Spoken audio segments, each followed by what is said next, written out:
वो जब भी गांव आता था अपनी घर में ही ठहरता।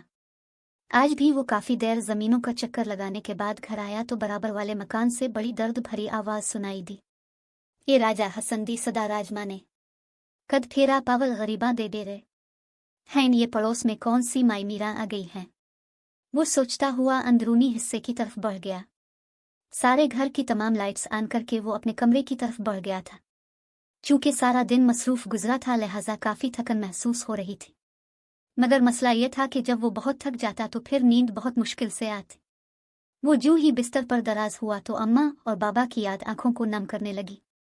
इस घर में कभी खूब रौनक हुआ करती थी, कह कहे मुस्कुराहटें, खुशियां। फिर आहिस्ता आहिस्ता इस घर में गमों ने बसेरा कर लिया। उनकी खुशियों को किसी की नजर लग गई। न जाने क्यों आज फिर जख्मों से गोया टांके उधड़ रहे थे। बीता वक्त याद आ रहा था, जख्मों से खून रिसने लगा था। वो यादें जो माजी का हिस्सा बन चुकी थी, कुछ खुशियां, बहुत से गम। अम्मा और बाबा की जुदाई ने उसे अंदर से बिल्कुल तोड़ दिया था। कभी कभी जी चाहता कि किसी कम सुन बच्चे की तरह खूब धाड़े मार मार कर रोए। इसकी प्यारी माँ जो सौतेली होने के बावजूद इसके लिए सिर्फ उमा नहीं थी। अगरचे अम्मा की बहन उसकी चाची उन्हें किस कदर उससे मतनफ़िर करने की कोशिश में लगी रहती थी, मगर अम्मा के रवैये में कभी एक पल के लिए भी तब्दीली नहीं आई। हता के निमरा और सानिया की आमद के बाद भी जो अहमियत इसकी थी और जो उसे मोहब्बत मिलती थी वो हमेशा उसकी रही। वो हॉस्टल से घर आता अम्मा है कि इसके लिए ढेरों मज़ेदार पकवान अपने हाथ से बनवात और फिर मिन्नतें कर करके खिलात। इतने ढेरों के हिसाब से लाड प्यार के बावजूद वो बिगड़ा नहीं था, बल्कि अम्मा और बाबा की मोहब्बतों ने इसे ढेरों एतमाद बख्शा। वो जब भी घर आता समीना चाची की पेशानी पर बिल पड़ जाते। 9-10 साल के बच्चे से न जाने उनका क्या बीर था या फिर ये उनकी फितरत में शामिल था। हर एक से तल्ख कलामी करना, तंज के तीर बरसाना, गुस्से से घूरते रहना, और मुर्तज़ा को तो कभी कभी वो मारपेट भी लेती थी मुख्तलिफ बहानों से। वो नौजवानी की उम्र को पहुंचा तो चाची के रवैये में खुद ब खुद तब्दीली आ गई। अल्लाह ताला ने इसे जहानत और वजाहत से बहुत नवाजा था। सबसे बढ़कर उसका अच्छा और दिल मुँह लेने वाला अखलाक था, जो भी इससे मिलता गिरविदा ही हो जाता। इसे याद था पहली मर्तबा कब, किस दिन और किस मौके पर मुर्तज़ा और चाची की बराह रास्त तल्ख कलामी हुई थी। वो मामूल के मुताबिक यूनिवर्सिटी से घर आया था। आते साथ ही वो ट्रैक्टर लेकर जमीनों की तरफ निकल गया। रात जब वो घर वापस आया तो महविश आई बैठी थी। मुर्तज़ा को ज्यादा बोलना और खुसूसन चाची की फैमिली के साथ बोलना कतना नापसंद था। ये इसी रात की बात है जब महविश इसके पीछे ही कमरे में चली आए।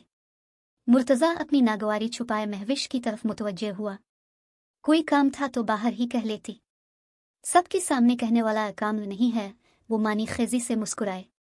बोलो क्या कहना है। इजहार मोहब्बत करना था। महविश निहायत बेखूफी से बोली तो वो चीख पड़ा, क्या बकवास कर रही हो। सच कह रही हूँ। इसकी भिटाई उरूज पर थी। फिर उसने 1 किलो लीटर इसकी तरफ बढ़ाया। मुर्तज़ा ने वो कागज का टुकड़ा नहीं पकड़ा था। महविश वो खत कुर्सी पर रखकर चली गई। इसके जाने के बाद मुर्तज़ा ने वो खत उठाकर पढ़ा तो इसका रवा रवा सुलग उठा। वो गुस्से से भनाता हुआ चाची के पोर्शन में पहुंच गया, मगर चाची ने उल्टा आंखें माथे पर रख ले।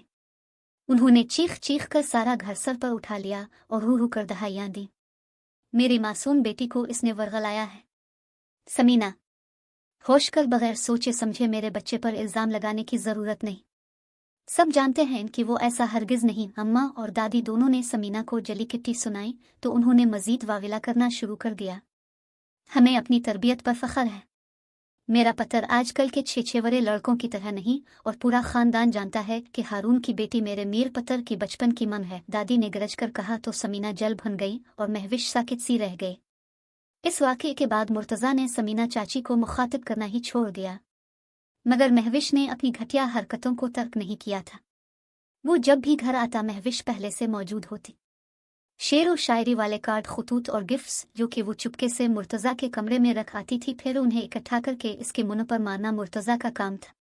कुछ वक्त मजीद बीता। अम्मा और दादी ने हारून चचा से शादी का तकाजा करना शुरू कर दिया। इश्फा हारून जो कि इसकी बचपन की मंगेतर थी, न जाने कब कसी और क्यों कर उसके ख्यालों पर छाती चली गई। मुर्तज़ा ने बहुत बचपन में इसे देखा था। इसे तो अब इश्फा के नकूश तक भूल चुके थे, मगर उसका ख्याली पैकर हमेशा इसके साथ साथ रहा। वो उसे चुपके चुपके चाहने लगा था। जब भी अम्मा और दादी इसका जिक्र चिढ़त मुर्तज़ा के दिल के तार बज उठते। फिर हारून चचा ने पाकिस्तान आने का बताकर उनको मसरूर कर दिया था। वो शादी के सिलसिले में ही आना चाहते थे। मुर्तज़ा ने यह तो कभी सोचा ही नहीं था कि इश्फा उसके साथ शादी पर दिल से राजी नहीं होगी। वो तो मुतमईन था, सरशार था, मसरूर था। अतिया चाची बार बार इश्फा को खुश रखने का इससे वादे ले रही थी। देखो मुर्तज़ा, हमारे बाद हमारी बेटी का तुमने बहुत ख्याल रखना है, इसे कभी तकलीफ मत देना। वो कुछ ज़िद्दी और नासमझ है और हमसे कुछ नाराज़ भी, मगर तुम उसे किसी भी हाल में खुद से अलग न करना। मुर्तज़ा ने उन्हें हर तरह से मुतमईन कर दिया, मगर खुद वो इश्फा के रवैयों पर कई मर्तबा उलझा था। इससे गुस्सा भी बेतहाशा आता, मगर खुद कंट्रोल करके इश्फा की तमाम तलखो कड़वी बातों को शहद का घूंट समझकर पी जाता। उसने इश्फा की हर खता को मुआफ़ करने का पहले से ही सोच रखा था, मगर एक वक्त ऐसा भी आया जब इसके ज़ब्त की तनाबें छूट गई। इसका मान रेजा रेजा हो गया, वो बुरी तरह टूट गया था। इसकी अना का बुत भी पाश पाश हो गया, इसकी हस्ती का गुरूर खाक में मिल गया। दिल लहू लहू हो गया, उसकी बेतहाशा मोहब्बतवान उसका मुँह चढ़ती रह गई। इसे यूँ महसूस हुआ कि मीर मुर्तज़ा अंदर से मर गया है। वो इस रात वाकई मर गया था जब महविश जीत के नशे से सरशार आंखों में मुस्कुराहट की चमक लिए इसके कमरे में बड़े तफाखुर से दाखिल हुई थी।